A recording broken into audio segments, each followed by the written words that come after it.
Hi ಎಲ್ಲರಿಗೂ ನಮಸ್ತೆ. ನಾನು ನಿಮ್ಮ ಆಶಾ ಚಂದ್ರಭಟ್ಟ. ಆಶಾ ಸ್ನಾನ ಪಾಕಕ್ಕೆ ನಿಮಗೆಲ್ಲರಿಗೂ ಸ್ವಾಗತ. ಇವತ್ತು ನಾವು ಮುಳ್ಳು ಸೌತೆಯ ಒಂದು ಕಡುಬನ್ನು ಸುಲಭವಾಗಿ ಒಂದು ಅರ್ಧ ಗಂಟೆ ಒಳಗೆ ಹೇಗೆ ಮಾಡ್ಬೋದು ಅಂತ ಹೇಳೋದನ್ನು ತೋರಿಸ್ಕೊಡ್ತಾ ಇದ್ದೇವೆ. ಇದಕ್ಕೆ ಅಕ್ಕಿ ನೆನೆ ಹಾಕೋದೇನಿಲ್ಲ, ಕಡೆಯೋದೇನಿಲ್ಲ, ರುಬ್ಬೋದೇನಿಲ್ಲ, ಯಾವುದೇ ಕಷ್ಟದ ಕೆಲಸಗಳೆಂತ ಕೂಡ ಇಲ್ಲ, ಸುಲಭವಾಗಿ ಮಾಡ್ಬೋದು. ಇದಕ್ಕೆ ಬೇಕಾಗುವ ಸಾಮಗ್ರಿಗಳು: 1 ಕಪ್ಪಷ್ಟು ಒಂದು ದೊಡ್ಡ ಮುಳ್ಳು ಸೌತೆಯನ್ನು ತುರಿದಿಟ್ಕೊಂಡಿದ್ದೇನೆ. ಒಂದು ಸಾಕಾಗಲಿಲ್ಲ ಅಂತ ಸಣ್ಣದಿದ್ದರೆ 2 ಹಾಕ್ಕೊಳ್ಳಿ. 1 ಕಪ್ಪಷ್ಟು ಕಾಯಿ ತಗೊಂಡಿದ್ದೇನೆ. ಹಾಗೆಯೇ ಅಕ್ಕಿ ರವೆ, ಇಡ್ಲಿ ರವೆ ನಾವೇನು ಉಪಯೋಗಿಸ್ಕೊಳ್ತೇವೆ ಅದೇ ರವೆಯನ್ನು ಅಂದರೆ ಅಕ್ಕಿ ಇದನ್ನು ಉಪಯೋಗಿಸ್ಕೊಂಡಿದ್ದೇನೆ. ರುಚಿಗೆ ಬೇಕಾದಷ್ಟು ಉಪ್ಪು, ಒಂದು ಸ್ವಲ್ಪ ಖಾರಕ್ಕೆ ಹಸಿಮೆಣಸು ನೋಡಿಕೊಂಡು ಹಾಕಿ, ಮಕ್ಕಳಿದ್ದಾರೆ ಅಂತೇಳಿ ಸ್ವಲ್ಪ ಕಡಿಮೆ ಹಾಕ್ಕೊಳ್ಳಿ. ಹಾಗೆಯೇ ಕೊತ್ತಂಬರಿ ಸೊಪ್ಪು. ಒಂದು ಪಾತ್ರೆಗೆ ಮುಳ್ಸೌತೆಯಲ್ಲಿ ನೋಡಿ ಅದಾಗಿ ತುರಿಯುವಾಗ ನೀರು ಬಿಟ್ಟುಕೊಳ್ತದೆ. ಸಣ್ಣದಾಗಿ ತುರ್ಕೊಳ್ಬೇಕು. ತುರಿದ ಮುಳ್ಸೌತೆಯಲ್ಲಿ ಎಷ್ಟು ನೀರಿರುತ್ತೆ ಆ ನೀರೇ ಹೆಚ್ಚಾಗಿ ಸಾಕಾಗ್ತದೆ. ಬೇಕು ಅಂತಾದರೆ ಆ್ಯಡ್ ಮಾಡಿಕೊಂಡ್ರೆ ಸಾಕು. ಆಮೇಲೆ ಅದಕ್ಕೆ 1 ಕಪ್ ಕಾಯಿ, ಕೊತ್ತಂಬರಿ ಸೊಪ್ಪು, ಉಪ್ಪು ಎಲ್ಲವನ್ನು ಕೂಡ ಹಾಕ್ಕೊಂಡು ಅಕ್ಕಿ ರವೆಯನ್ನು ಕೂಡ ಸೇರಿಸ್ಕೊಂಡು ಚೆನ್ನಾಗಿ ಅದನ್ನು ಕೈಯಲ್ಲೇ ಮಿಕ್ಸ್ ಮಾಡಿಕೊಳ್ಬೇಕು. ನೀವು ಸೌಟಲ್ಲಿ ಮಿಕ್ಸ್ ಮಾಡಿದರೆ ಅದು ಸರಿಯಾಗಿ ಮಿಕ್ಸ್ ಆಗೋದಿಲ್ಲ. ಅದರಿಂದ ಕೈಯನ್ನೇ ಉಪಯೋಗಿಸ್ಕೊಳ್ಳಿ.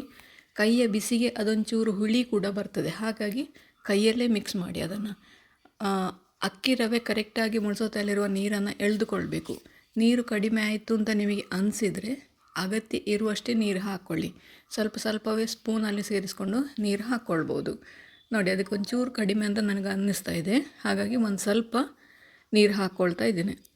ನೀರು ಹಾಕಿ ಅದನ್ನು ನೋಡಿ ಈ ಥರ ನೀವು ಒತ್ತುವಾಗ ಅದರಲ್ಲಿ ನೀರು ಹೊರಗೆ ಬರಬೇಕು. ಅಷ್ಟು ನೀರಿನ ಪಸೆ ಬೇಕು ಅದರಲ್ಲಿ.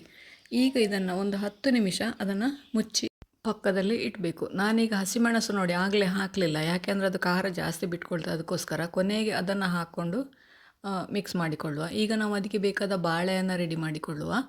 ಇದು ಬಾಳೆಯಲ್ಲಿ ಮಡಿಸಿದ್ರೇ ಚೆನ್ನಾಗಿರ್ತದೆ. ಸಣ್ಣ ಸಣ್ಣ ಪೀಸ್ ಬಾಳೆ ಸಾಕಾಗ್ತದೆ. ಅದಕ್ಕೆ ತುಂಬ ದೊಡ್ಡದಾದ ಬಾಳೆಯನ್ನು ಬೇಕಾಗೋದಿಲ್ಲ. ಒಂದು ದೊಡ್ಡ ಬಾಳೆ ಇದ್ದರೆ ನಿಮಗೆ ಒಂದು 8-10 ಮಾಡಿಕೊಳ್ಬೋದು. ಇದರಲ್ಲಿ ನೋಡಿ ಈ ಥರ ಸಣ್ಣ ಸಣ್ಣದಾದ ತುಂಡುಗಳು ಸಾಕು. ಇದನ್ನೀಗ ಇಡ್ಲಿಯ ಪಾತ್ರೆ ಇದೆಯಲ್ಲ ಅದರಲ್ಲಿ ನೀರು ಹಾಕಿ ಅದನ್ನು ಬಿಸಿ ಆಗಲಿಕ್ಕೆ ಇಡಿ. ಅದು ಬಿಸಿ ಆಗ್ತಾ ಇರಲಿ. ಬಿಸಿ ಆದ ನಂತರ 10 ನಿಮಿಷ ಬೇಯಿಸಿದ್ರೆ ಸಾಕಾಗ್ತದೆ. ಈಗ ನೋಡಿ ಅಲ್ಲಿ ಬಾಕಿ ಉಳಿದದೆಲ್ಲ ರೆಡಿ ಆಗುವಷ್ಟೊತ್ತಿಗೆ 10 ನಿಮಿಷ ಆಯಿತು. ಕೊನೆಯದಾಗಿ ಅದಕ್ಕೆ ಹಸಿಮೆಣಸನ್ನು ಸೇರಿಸ್ಕೊಂಡು ಅದನ್ನು ಇನ್ನೊಮ್ಮೆ ಚೆನ್ನಾಗಿ ಮಿಕ್ಸ್ ಮಾಡಿಕೊಳ್ತೇನೆ.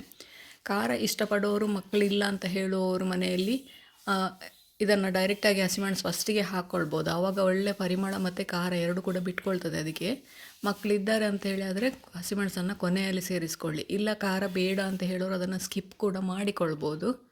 ಈಗ ನೋಡಿ ನೀರಿನ ಅಂಶ ಇದರಲ್ಲಿ ಎಲ್ಲ ಅಕ್ಕಿ ತರಿ ಎಳ್ಕೊಂಡಿದೆ. ಈ ಥರ ಒಣಗಿದ ಹಾಗೆ ಇರಬೇಕಿದು. ತುಂಬ ನೀರಾಗಿದ್ದರೆ ಒಳ್ಳೇದು ಬರೋದಿಲ್ಲ. ಈಗ ನೋಡಿ ಇದನ್ನು ಚೆನ್ನಾಗಿ ಟೈಟಾಗಿ ಬಾಳೆ ಎಲೆಯಲ್ಲಿ ಈ ಥರ ಫೋಲ್ಡ್ ಮಾಡಬೇಕು.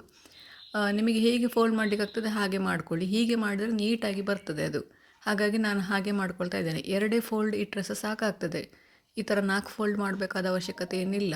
ಯಾಕೆಂದರೆ ಅದರಲ್ಲಿ ನೀರು ಬಿಡುವಂಥದ್ದು ಏನಿಲ್ಲ ಅಲ್ಲ, ನೀರೆಲ್ಲ ಅಕ್ಕಿ ತರಿ ಇಳ್ಕೊಂಡಿದೆ. ಹಾಗಾಗಿ ಇನ್ನೂ ನೀರು ಬಿಡುವುದಿಲ್ಲ ಅದು.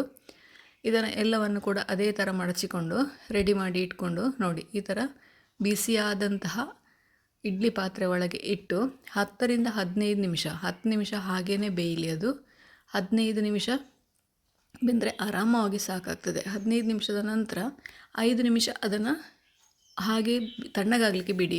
ನಂತರ ಓಪನ್ ಮಾಡಿ. ಗ್ಯಾಸ್ ಆಫ್ ಮಾಡಿದ ಕೂಡಲೇ ಇದನ್ನು ಮುಟ್ಲಿಕ್ಕೆ ಹೋಗಬೇಡಿ. ಕಡುಬನ್ನು ಒಂದು 5 ನಿಮಿಷ ಹಾಗೇ ಬಿಟ್ಟುಬಿಡಿ. ಅದನ್ನು ಸ್ವಲ್ಪ ತಣ್ಣಗಾಗಿ ಶೇಪ್ ಇಟ್ಕೊಳ್ಳಿ. ನಂತರ ಈ ಥರ ಓಪನ್ ಮಾಡಿ. ನೋಡಿ ಬಿಸಿಯಾದ ಮುಳ್ಳು ಸೌತೆಯ ಕಡುಬು, ಇನ್ಸ್ಟೆಂಟ್ ಕಡುಬು, ಮುಳ್ಳು ಸೌತೆಯ ಇನ್ಸ್ಟೆಂಟ್ ಕಡುಬು ರೆಡಿ ಆಯಿತು. ನಾವು ಅಕ್ಕಿ ನೆನೆ ಹಾಕಲಿಲ್ಲ, ರುಬ್ಬಲಿಲ್ಲ, ಎಂತ ಕೂಡ ಮಾಡಲಿಲ್ಲ. ನೋಡಿ ಡೈರೆಕ್ಟಾಗಿ ರುಚಿಯಾದ ಮುಳ್ಳು ಸೌತೆಯ ಕಡುಬು ತಿನ್ನಲು ರೆಡಿ ಆಯಿತು. ಇದ್ರ ಜೊತೆಗೆ ಚಟ್ನಿ ಹಾಕ್ಬೋದು, ಸಾಂಬಾರು ಹಾಕ್ಬೋದು. ಹಾಗೆಯೇ ಟೊಮೆಟೊ ಚಟ್ನಿ ನಾವು ಮಾಮೂಲಾಗಿ ದೋಸೆಗೆ ಅಂತೇಳಿ ಮಾಡಿಟ್ಟಿರ್ತೇವೆ. ಅದನ್ನು ಕೂಡ ಸೇರಿಸ್ಕೊಂಡು ತಿನ್ನಲಿಕ್ಕೆ ತುಂಬ ರುಚಿಯಾಗ್ತದೆ. ನೀವು ಕೂಡ ಒಮ್ಮೆ ಖಂಡಿತ ಟ್ರೈ ಮಾಡಿ ನೋಡಿ. ಹೇಗಾಯಿತು ಅಂತೇಳಿ ಕಮೆಂಟ್ ಮೂಲಕ ನನಗೆ ಖಂಡಿತ ತಿಳಿಸಿ. ಲೈಕ್ ಕೊಟ್ಟು ಶೇರ್ ಮಾಡಿ. ನೀವಿನ್ನೂ ನಮ್ಮ ಚಾನಲನ್ನು ಸಬ್ಸ್ಕ್ರೈಬ್ ಮಾಡಿಕೊಳ್ಳಿಲ್ಲ ಅಂತ ಸಬ್ಸ್ಕ್ರೈಬ್ ಮಾಡಿಕೊಂಡು ಪಕ್ಕದಲ್ಲೇ ಇರುವ ಬೆಲ್ ಐಕಾನನ್ನು ಒತ್ತಿ ನಮ್ಮನ್ನು ಸಪೋರ್ಟ್ ಮಾಡಿ. ಮುಂದಿನ ವಿಡಿಯೋದಲ್ಲಿ ಇನ್ನೊಂದು ಇದೇ ಥರ ಸುಲಭ ರೆಸಿಪಿಯೊಂದಿಗೆ ಪುನಃ ನಿಮ್ಮನ್ನು ಭೇಟಿಯಾಗ್ತೇನೆ. ಧನ್ಯವಾದಗಳು.